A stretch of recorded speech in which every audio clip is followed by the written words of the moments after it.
श्री महालक्ष्मीची कृपा आपल्यावर व्हावी, तिने आपल्या घरात सतत वास करावा, पैसा शांती समाधानी घरात नांदावी म्हणून महालक्ष्मीचे व्रत करतात. हे व्रत केल्याने मनातल्या सर्व इच्छा पूर्ण होतात. श्री महालक्ष्मीचे अनेक नावे रूपे आहेत, जसे की पार्वती, सिंधू कन्या, महालक्ष्मी, लक्ष्मी, राजलक्ष्मी, ग्रहलक्ष्मी, सावित्री, राधिका, राजेश्वरी, चंद्रा, गिरिजा, पद्मा, मालती, सुशीला अशा विविध नावांनी महालक्ष्मीला ओळखले जाते. अशा या सर्व भूती असलेल्या महालक्ष्मीची ध्यानी घ्यावी अशी ही कहाणी आहे. द्वापार युगातील आपल्या भारतातील सौराष्ट्र देशात घडलेली. तेथे एक राजा राज्य करीत होता. त्याचे भद्रश्रवा नाव होते. तो शूर होता, दयाळू होता, प्रजादक्ष होता. 4 वेद, 6 शास्त्रे, 18 पुराणाचे त्याला ज्ञान होते. अशा त्या राजाच्या राणीचे नाव होते सूरचंद्रिका. राणी त्यांना एकूण 8 दाम्पत्य होती, 7 पुत्रे आणि त्यानंतर झालेली एक कन्या. राजा राणीने कन्येचे नाव शांबाला ठेवले होते. एकदा देवीच्या मनात आले, आपण राजाच्या राजप्रसादी जावे. त्याने राजा आणखी सुखी होईल, प्रजेलाही तो आणखी सुख देईल. गरिबाकडे राहिले तर सगळ्यांना संपत्तीचा तो एकटाच उपभोग घेईल. म्हणून देवीने एका म्हातारीचे रूप घेतले. फाटके वस्त्र लिहिली, आधारासाठी काठी घेतली आणि काठी टेकीत टेकीत ती राणीच्या महालाच्या दाराशी आली. तिला पाहताच एक दासी पुढे आली. तिने म्हातारीला विचारले, कोण ग तू बाई, कुठून आलीस, काय काम काढलंस, तुझं नाव काय, गाव काय, काय हवं तुला? म्हातारीचे रूप घेतलेली श्री महालक्ष्मी म्हणाली, माझं नाव कमलाबाई, द्वारकेला राहते मी. तुझ्या राणीला भेटायला आली. कुठे आहे ती? दासी म्हणाली, राणीसाहेब महलात आहेत. त्यांना सांगायला गेले तर त्या माझ्यावरच रागवतील. तुला त्या कशा भेटतील? तुझा अवतार पाहून तर त्या तुला हाकलूनच देतील. तू इथेच थोडा वेळ आडोशाला थांब. म्हातारीला राग आला. ती संतापून म्हणाली, तुझी राणी गेल्या जन्मी एका वैश्याची पत्नी होती. तो वैश्य फार गरीब होता. त्यावरून त्या दोघांची नेहमी भांडणं होत. नवरा तिला मारहाण करीत. या त्रासाला कंटाळून ती एक दिवस घर सोडून गेली आणि जंगलात उपाशी तापाशी भटकू लागली. तिची ती परिस्थिती पाहून मला तिची दया आली. ती मला ऐश्वर्य, सुख आणि संपत्ती देणाऱ्या महालक्ष्मी व्रताची माहिती तिला मी सांगितली. त्याप्रमाणे तिने ते व्रत केले. त्याच्या व्रताने महालक्ष्मी प्रसन्न झाली. तिचे दारिद्र्य संपले. तिचे घर संपत्ती समृद्धीने भरले. तिच्या जीवनात आनंद आला. मृत्यूनंतर महालक्ष्मी व्रत केल्यामुळे ते दोघे पती पत्नी लक्ष्मी लोकात वैभवात राहिली. या जन्मी तिचा जन्म राजकुळात झाला आहे. देवीच्या कृपेने ती आता राणीपदावर बसलेली आहे. म्हातारीचे बोलणे ऐकून दासीच्या मनात जिज्ञासा निर्माण झाली.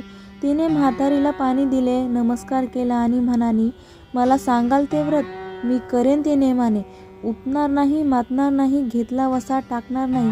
म्हातारीने दासीला महालक्ष्मी व्रताची माहिती सांगितली. मग ती उठली व काठी टेकीत निघणारच तेवढ्यात राणी तरातरा महालातून बाहेर आले.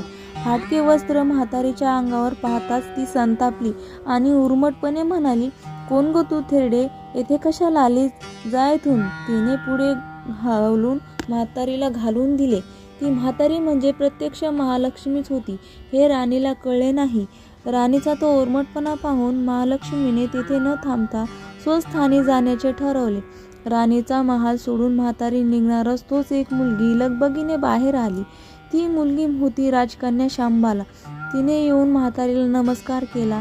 कळवळून म्हणाली, आजी रागवू नका, माझी आई चुकली, तिच्यासाठी मला माफ करा, मी तुमच्या पाया पडते. राजकन्याचे ते बोलणे ऐकून महालक्ष्मीला तिची दया आली. तिने शांबालेला महालक्ष्मी व्रताची माहिती सांगितली.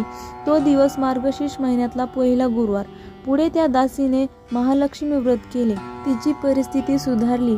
दासी पण सोडून ती संसार सुखाने करू लागली. राजकन्या शांबालेनेही भक्तिभावाने सांगितल्याप्रमाणे महालक्ष्मीचे व्रत केले. सगळे नियम धर्म पाळून दर गुरुवारी ती व्रत केले.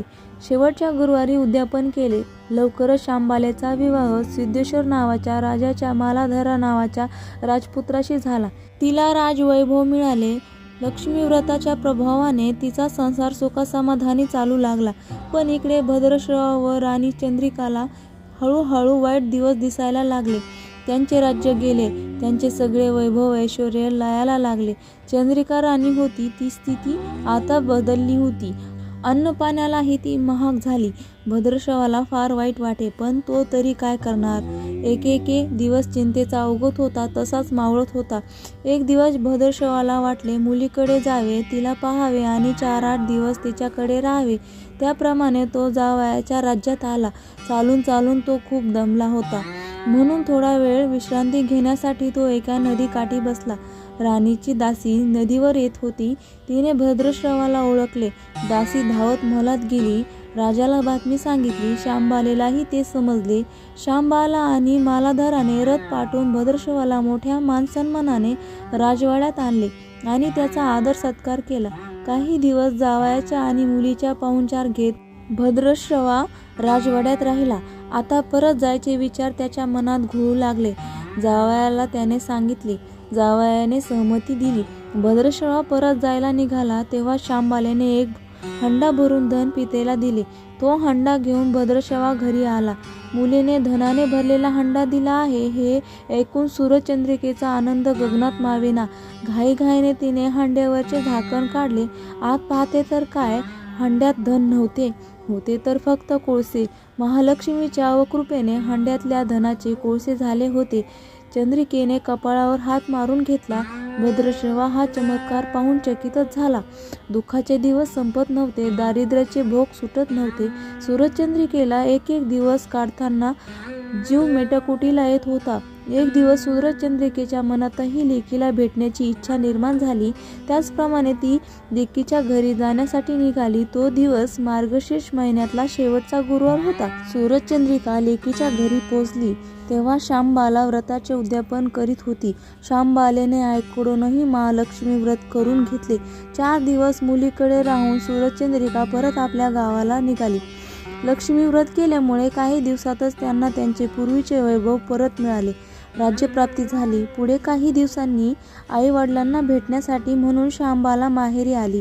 पण बाप भेटायला गेला असताना त्याला शांबालेने कोळसे भरलेला हंडा तरी दिला होता, पण आपल्याला मात्र काहीच दिले नाही.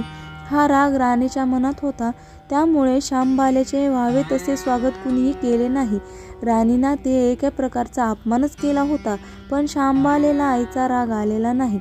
ती पुन्हा आपल्या घरी जाण्यासाठी निघाली. निघताना तिने पूर्वी बापाला दिलेला हंडा परत घेतला. त्यात मीठ भरले. तो हंडा घेऊन ती आपल्या सासरी आली. स्वघरी आल्याच्या नंतर मालाधाराने शांबालेला विचारले, माहेराहून काय आणलंस? शांबालेने बरोबर आणलेल्या हंड्याकडे बोट दाखवले. मालाधाराने झाकण काढून आत पाहिले तर हंड्यात मिठाचे खडे. मालाधाराने चकित होऊन पत्नीला विचारले, हे काय? यात मिठाचे खडे, याचा काय उपयोग? शांबाला म्हणाली, थोडं थांबा म्हणजे कळेलच. त्या दिवशी शांबालेने कुठल्याही पदार्थात मीठ घातले नाही. सगळे पदार्थ अळणी. मालाधर जेवायला बसल्यावर तिने त्याला सगळे पदार्थ वाढले. सगळे जेवण त्याला अळणी लागले. मग शांबालेने पानात मिठाचे थोडे खडे काढले व सर्व अन्नपदार्थात ते मिसळले. बेचव अन्नाला चव आली. हा मिठाचा उपयोग. शांबाला पतीला म्हणाली. मालाधारानेही तिचे म्हणणे पटले. थोडक्यात जे कुणी महालक्ष्मी व्रत श्रद्धेने आणि मनोभावे करतील त्यांना महालक्ष्मी प्रसन्न होऊन त्यांच्यावरती ती कृपा होईल. पण श्रीमंत असल्यावर सुद्धा माणसाने उतू नये. नित्य नेमाने महालक्ष्मीचे व्रत करावे. देवीचे मनचिंतन करावे, म्हणजे देवी सदैव तुमच्या पाठीशी उभी राहील, तुमची मनोकामना पूर्ण करील. महालक्ष्मीची ही कथा कहाणी गुरुवारची सुफळ संपूर्ण.